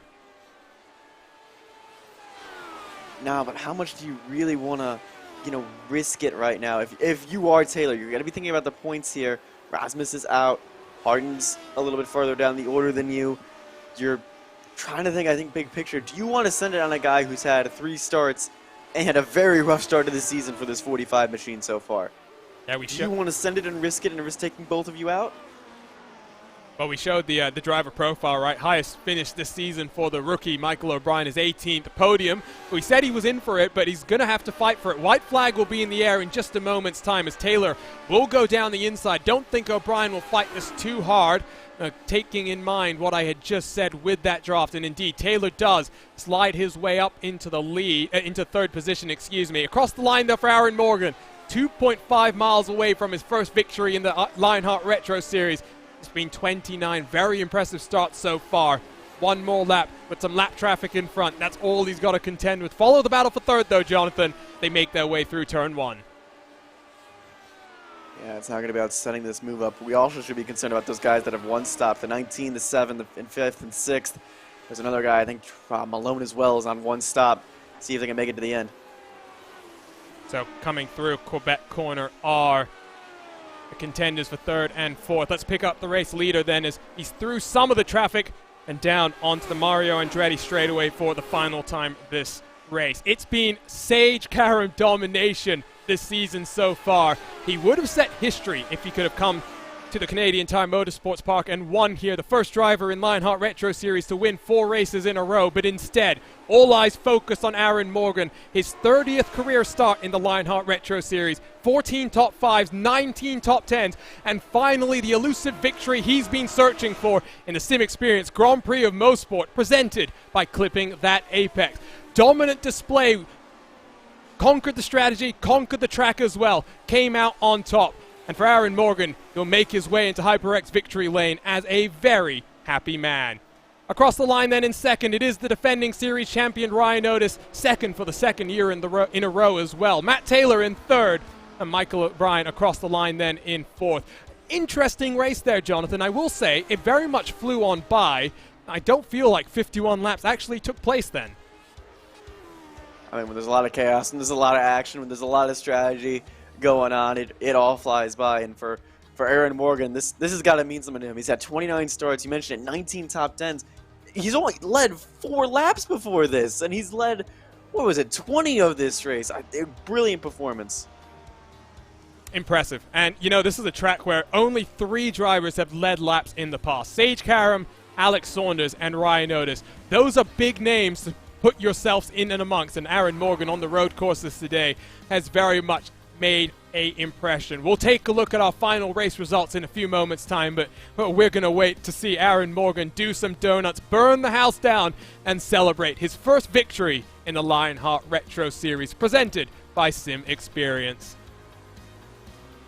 I must say as well, Lionheart Speedway Series, Jonathan, on a Monday night, we've seen rookies win every single race of the season so far. I always love seeing those stories. And even though Morgan's not a rookie, it's been hard work, it's been determination. And 30 races into his career, he takes his first victory. And I'm sure not the last either. No, I think that puts a statement on his bid, I think, for a good points finish this year. I think that puts a statement on everyone in this series that goes, hey, I can compete with the big boys. You know, I beat the defending champion by 5 seconds. I'm not only on the strategy level, just on pure pace, because he gapped him by like 4 or 5 seconds in that middle part of the race. So just an incredible drive. Incredible. Let's go ahead and take a look then at the unofficial race results, because Race Control will have a look at these incidents and take any further action they deem necessary. Morgan across the line then in the 48 car, victor by 4.7 seconds over the defending champion Ryan Otis, making a guest appearance for 2021.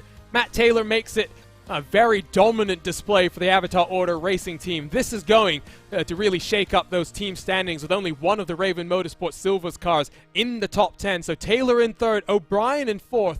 A good fight between the two teammates, with Chris Reagan on that alternate strategy, cycling up into the top 5, but 30 seconds back from the race leader. Chris Fowler in 6th, Ricky Harding in 7th, Lavoie Motorsports 8th, 9th, and 10th. Great display for the French outfit.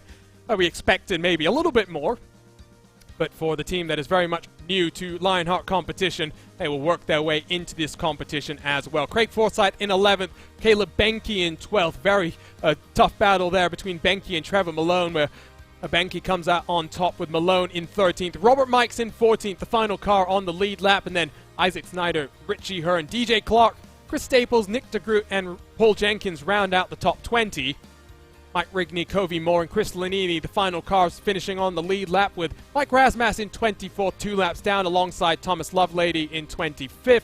Tom Dreiling in the 26th position, 3 laps down, and some of our non-finishers in this race, Ariel Alanis, Danny Roberts, Paul Slavonic, George Anzaldo, series organizer, who I don't think was too happy with how his race went. He was in our YouTube chat as well, so hopefully he enjoyed watching along with the action. But Dustin Wardlow in 31st, Gary Corley in 32nd, and then Lionel Kalisto rounds out the 33-car field. So a dramatic day, to say the very least, and let's dive straight into our HyperX post-race show, because the Lionheart Racing Series is powered by HyperX, makers of premier gaming gear like the legendary ultra-comfortable Cloud line of gaming headsets. Whatever you play, however you play, HyperX knows we're all gamers. For more information on HyperX products, visit hyperxgaming.com, and don't forget to use the promo code Lionheart15, that's LIONHRT15, for 15% off all orders. And before we get into our interviews, because all 3 of our podium position finishers are standing by, Jonathan, I just want to get some thoughts from you there. Very last minute call for you, Dylan, unable to step into the commentary booth. Your first taste of Lionheart action, and the Lionheart Retro Series, we got a few more passes for the lead than we've seen in prior races at this track. A few more passes for the lead. I think the strategy was huge. There was so many different elements of this race that made it good. We saw fantastic driving. We saw mistakes. We saw people capitalizing. We saw hard chargers. There was just a little bit of everything that makes racing special, which is why everyone loves it, that made this race really, really good. And for all these podium finishers, they put on a great show. They all had their mistakes, and they all had their shining moments. But at the end of the day, it was a fantastic race. I loved it from start to finish. So let's dive straight into it then and jump down into HyperX victory lane, where Aaron Morgan, in his 30th career Lionheart Retro Series start, takes his first career victory as well. Aaron, I'm sure this is a long day coming for you. Just how emotional and how excited are you about taking this checkered flag? I'm so excited, especially because I never thought I was going to win on a road course against Ryan Otis in a straight-up fight, like pace-wise. I knew he probably had some traffic come into play there. I know he did, but I still never thought I would even be close enough to him, you know, coming into the year to take advantage of something like that. And oh my gosh, I can't believe it. Well, it wasn't just pace as well. You seem to have nailed the strategy. What kind of clued you on to that split in terms of equally distributing the amount of time you spent on pit road? Because it kind of fed you out into traffic almost perfectly. And at the end of the day, I think when you cycled out through that second pit stop run in the position you were in, it kind of became obvious to us that you were the one in the driver's seat then. Yeah, I in the practice races I was playing around with like fuel saving and stuff because I knew the fuel number for one stopping, and it's like I was just so close to it, but then late in the race it wasn't even a possibility. So then I tried splitting with my teammate in the second practice race. I did a full tank and he did the half, and then he just pulled away from me so much in it. So when I knew tonight I had to do the half and half, it gave so much pace. It's like exponential when you get to that lower end of the fuel tank on how much pace you gain. And it definitely worked out like that as well. It's been Sage Karam domination very much so this season. He started this season off with 3 victories in a row, and you become the first non-Karam drivers, that's what I'm trying to say, to win a race this season. What does that mean to you now as well? Because in terms of the points, this is going to be crucial for you, and you'll very much take a step forward in this championship. And it's going to be hard, I think, to compete with Sage Karam, but victory today, it set you up to be one of the main names that we'll be talking about. Yeah, it really is going to be mainly, is Sage going to make all the races or not, you know, with his real life racing. If he misses a lot of the races, I think I can realistically say I'm going to be fighting with my teammate, you know, Matt and Rasmus for the title even maybe. I didn't even think I might do that coming into the year, but it seems like I've definitely made a step up on the road courses, so that might be on the tables. Well, congratulations, Aaron. Go off and celebrate then in HyperX Victory Lane, and we'll see you then in a couple of weeks' time for the first of the Triple Crowns from the Tricky Triangle. All right, thanks so much, man. So that was Aaron Morgan, first victory in the Lionheart Retro Series, and always great to see first-time victors as well. Let's bring in the defending series champion, Ryan Otis, who was making a guest appearance in today's race. And Ryan, congratulations on the podium. That was a very interesting fight here. Strategy, pace, and traffic, it all played a factor. Unfortunately, it just didn't come out in your favor today. Yeah. You know, I was just talking to Matt about that. It's like, well, you had to get a little bit of luck in traffic, but you had to, you know, play the smart strategy, and Aaron did both, and I think I did a little bit of neither, but it was good fun. I was really looking forward to a battle there with Matt, but he ended up just sliding off into the grass and moss, so it was a little anticlimactic. What was the race like for you, Ryan? Because you took victory in the first race, your second as well 12 months ago, so you finished on the podium in every single one, but I think this one had the most lead changes, the most intrigue as well. And when we came into it knowing that Sage was going to be, you know, missing in action, as it were, we thought there would be a new winner. We weren't sure if it was going to be maybe you coming in and returning to take victory, or someone like Aaron. I think it definitely, though, just opened up the possibility for you guys. You went out there and you guys put it all on the line, and it just unfortunately didn't come in your favor tonight. Oh, yeah. I had a chat with Sage earlier, knew he wasn't going to make it, so I was kind of bummed about that, and figured at that point, you know, that it was just going to be a race for the win. And me and Aaron and Matt, we were basically all just running the same lap times, so it was a little bit of a toss up there, and it's just a matter of playing the right strategy and having the cards fall your way. But yeah, congrats to Aaron on the win. He did a great job. He was fast all week. So he definitely earned it there, so congrats. We've seen you on both of the road courses this season so far. Is this going to be something that we can expect to see for the rest of the year? Because obviously most of your attention going to the IndyCar series, but you enjoy, I think, this Lotus 79 on the road course. It's a unique experience, and I think one that I think a lot of people don't necessarily find themselves having tried and then realizing just how fun it can be. Oh, absolutely. Yeah, it's a blast. Yeah, I'd like to do all the road courses. Just it's just for fun. I always enjoy the battles, and everybody in Lionheart here drives so clean, and everybody's really conscientious, and so I'm always thrilled just to have good battles with these guys. So I'm looking forward to it. Well, congratulations, Ryan, on the podium. Great to see you back in the Lotus 79, and hopefully it continues over the rest of the year as well. Yeah, absolutely. Thanks, guys. So that was defending series champion Ryan Otis. Sounds like it might not be the last time we see him on a Thursday night here. But now let's bring in third and final podium finisher, Matt Taylor. It was a very close run to the end there with Ryan Otis. And Matt, unfortunate mistake there at the end. Was it just a little bit too much pressure as you knew it was coming all the way down to the wire there in that battle for second place? You had just a little bit of a silly mental mistake and a little too hard on the brakes, and going up into moss like that, it just pushed the front too hard and slid right on through. Well, a good day for your team there, Matt. You up 4 positions on the day. Aaron, of course, taking victory up 5 as well. What was it about this track that you guys seem to have identified? Because fixed setup, it's not too much that, you guys can do differently compared to the other guys, but lots of pace, and not just from 1 or 2 cars, but indeed from a number of them up in the top 10. Yeah, all 3 of us have really good road course pace, which helps us up front, work on strategy and those sorts of things. And that was really the key tonight, was going with splitting the second half of the race in 2 essentially, and going light. It really helped us avoid traffic there about midway through the race through near the end when Otis was fighting it, and really set us up for good positioning there. And the other half of it was just running clean. We saw it in the warm-up races up to this, but just keeping it on the track and limiting mistakes, even if you didn't have great pace, was gonna almost guarantee you a great finish.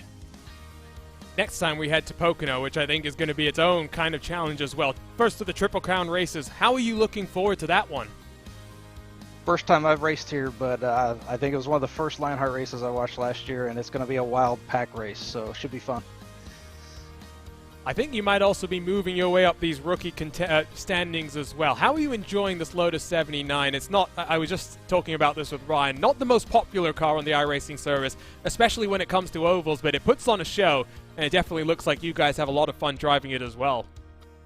It's a shame because I love driving this car.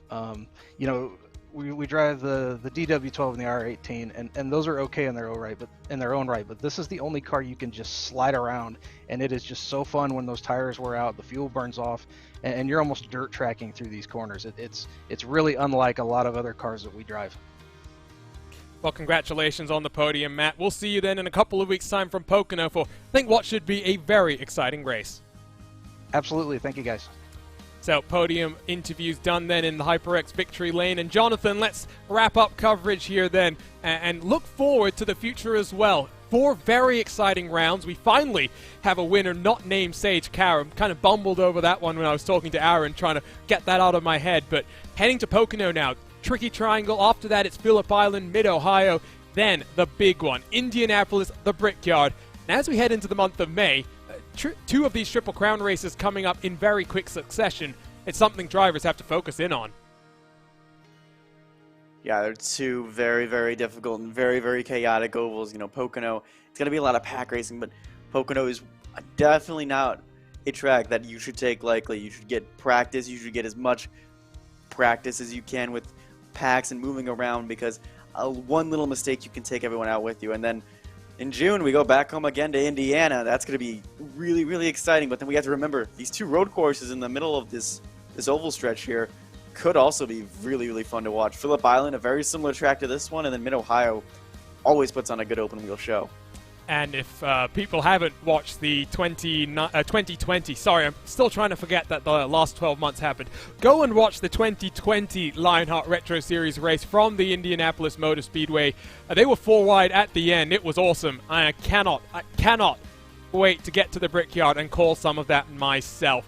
Jonathan, it's been a pleasure having you on board for this one. If Dylan is ever unavailable to jump on either in the future, you might be my first call. But this Lotus 79, I really want to harp on this just for a second as we close off here, because it's such a unique car. And I'm so glad that Lionheart over the last 5 years continues to put on this show with it, because some of these drivers, they love it. We saw the French contingent making their way into this competition. It's only going to intensify as I think more people figure out how fun this car is. Yeah, again, it's a car with its own niche, unofficial, racing, but I think it's found a home here at the Lionheart Retro Series, and it's very interesting to watch. You get all the intrigue of it, and you really see these drivers work at it. Again, it's not like an Indy car. It's not like a Formula One car, a modern one at least, that sticks to the ground, has all this downforce. There's a lot of sliding. They mentioned it. You're almost dirt tracking it through some of these high-speed corners. It's exciting to watch, and watching some of these moves, just knowing that these cars are that difficult to drive too makes the racing and the moves almost more spectacular. Well, that's going to be it then in our HyperX post-race show. Before we wrap up here from the Canadian Tire Motorsports Park, some thank yous to get to as well. Lots of partners helping the Lionheart Racing Series be the biggest it can be. First up, SimXperience, the makers of the AccuForce Pro V2, the premier professional simulation racing steering system.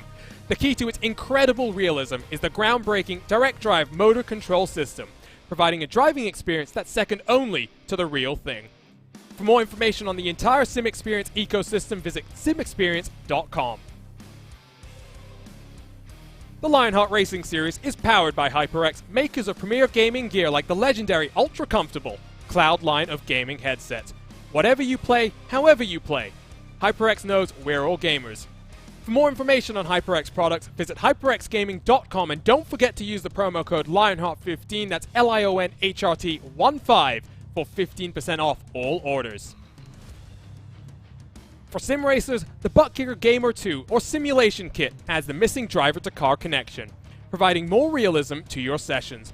By accurately responding to in-game audio, you can feel the track like never before, providing increased vehicle handling and faster lap times. Are you ready for the most immersive experience in sim racing? For more information, visit thebuttkicker.com, and don't forget to use promo code LION2021 for 20% off all orders. Minus 273 is the premier name in karting gloves. Their industry-leading gloves are super lightweight and durable, made of breathable poly spandex. Whether you're a kart or a sim racer, Minus 273 gives you the control to reach victory lane. For more information on Minus 273's full line of gloves and apparel, visit minus273.biz, and don't forget to use the promo code Minus 273 LHRS15 for 15% off all orders. Looking for entertaining sim racing content? Look no further than the DMLC Racing channel. Follow former Lionheart Retro Series Driver of the Year Mark Cohn's racing escapades as he battles for wins and avoids wrecks with cat-like reflexes, all while providing commentary sure to make you laugh, cry, or both. Follow along by subscribing to the DMLC Racing channel on YouTube and like his Facebook page at the DMLC Racing channel. It's not just these names, but so many more that helps bring the Lionheart Racing Series to you live on racespottv and broadcast on ESTV as well. You can head to lionheartracingseries.com to learn more about the names up on the screen, as well as finding out more about the 3 different competitions that the Lionheart Racing Series has to offer. You've got the classic Lotus 79, you've got the even more legendary Dallara DW12 that puts on some of the best oval racing that modern IndyCar has seen, and then the Lionheart IndyCar Series and the Dallara IR18. It's been a pleasure to have you along for this past couple of hours here from the Canadian Tire Motorsports Park. We'll be back in a couple of weeks' time for the first Triple Crown of our championship. If you want to stay connected, though, for more of your esports action, you can follow the Lionheart Series for updates on all 3 of the Lionheart competitions, ESTV for all of your esports coverage, and at racespottv for your sim racing action. Can subscribe to us on YouTube, hit the red button and the bell next to it to get notified every single time we go live with the great sim racing series we get to cover. Like I mentioned, we will be back in a couple of weeks' time for the next round of the Lionheart Retro Series. But if you want more Lionheart competition, next week, the first Triple Crown in the Lionheart Oval Series as they head to the virtual Homestead Miami Speedway. And then on Wednesday, round 4 of the Lionheart IndyCar Series, Sage Karam should return from Indianapolis for round 4, Watkins Glen, what should be a very exciting race. My name is Arjuna Kankipati. I've been joined by Jonathan Burt for today's coverage, with TV cameras provided to us by Istvan Ballo and TrackCams22.com. Additional car cameras provided by RaceSpot's own Tyler Maxson. Timing and scoring powered by our partners at Timing 71. You can head over there to follow along with the best in the real and virtual worlds of motorsports using their world-class suite of data analysis tools. Lots more competition then to come in terms of your Lionheart Racing Series competition, so stick around on RaceSpot for more, but for now it's time to say so long and good night for the team behind me. My name's Arjuna, Jonathan's been alongside, and we'll see you next time for more Lionheart Racing Series action.